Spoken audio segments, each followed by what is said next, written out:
அன்னை தகவல் சேனலில் இன்றைக்கி என்ன பார்க்க போகிறோம் அப்படின்னா, தமிழ்நாடு காவல்துறையில் காவல்துறை சுருக்கெழுத்து பணியகத்தில் பணி அப்படின்னு சொல்லியிருக்காங்க. எத்தனை போஸ்டிங் அப்படின்னா 54 ஜூனியர் ரிப்போர்ட்டர் போஸ்டிங்னு சொல்லியிருக்காங்க. இதுக்கு எஜுகேஷ்னல் குவாலிஃபிகேஷன் என்ன வேணும் அப்படின்னா, +2 முடித்தவங்களா இருந்தாலே விண்ணப்பிக்கலாம் அப்படின்னு சொல்லியிருக்காங்க. தமிழை ஒரு பாடமாக எடுத்திருக்கணும் அப்படின்னு சொல்கிறாங்க. அடுத்தது கவர்மெண்ட் ஆஃப் தமிழ்நாடு டெக்னிக்கல் எஜுகேஷனில் ஷார்ட் அண்ட் இங்கிலீஷில் ஹையர் முடிச்சிருக்கணும் அப்படின்னு சொல்கிறாங்க. பர் மினிட் ஒரு நிமிஷத்துக்கு 120 ஷார்ட் அண்ட் வேர்டு எழுத தெரிஞ்சவங்க இதுக்கு விண்ணப்பிக்கலாம் அப்படின்னு சொல்கிறாங்க. இதை தவிர கவர்மெண்ட் டெக்னிக்கல் எஜுகேஷன் டைப்ரைட்டிங்கில் போத் ஹையர் முடிச்சிருக்கணும், தமிழ் மற்றும் இங்கிலீஷில் ஹையர் முடித்தவங்க இதுக்கு விண்ணப்பிக்கலாம் அப்படின்னு சொல்லியிருக்காங்க. ஒரு நிமிஷத்துக்கு 45 வேர்டு டைப்பு அடிக்கணும் தமிழில் மற்றும் இங்கிலீஷில் அப்படின்னு சொல்லியிருக்காங்க.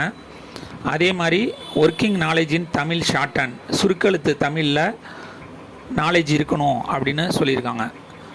கடைசியாக கம்ப்யூட்டர் நாலேஜ் கண்டிப்பாக இருக்கணும் அப்படின்னு சொல்லியிருக்காங்க. இதெல்லாம் இருக்கிறவங்க ஜூனியர் ரிப்போர்ட்டர் போஸ்டிங்க்கு விண்ணப்பிக்கலாம். வயது வரம்பு என்ன அப்படின்னா 1/7/2023 அன்று SC/ST பிரிவினராக இருந்தாங்க அப்படின்னா 18லேருந்து 37 வயசு இருக்கவங்க வரலும் விண்ணப்பிக்கலாம் அப்படின்னு சொல்லியிருக்காங்க.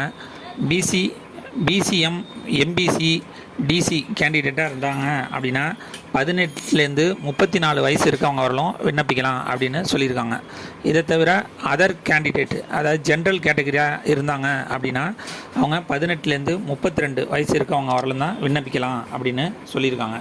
சேலரி டீட்டெயில், ஸ்டார்டிங் சேலரியை 36,200லேருந்து ஸ்டார்ட் ஆகுது. அதிகபட்சம் 1,14,800 வரலும் கொடுப்போம் அப்படின்னு சொல்லியிருக்காங்க. விண்ணப்பிக்க கடைசி நாள் 15/4/2024. இது ஆன்லைன் எக்ஸாம் கிடையாது.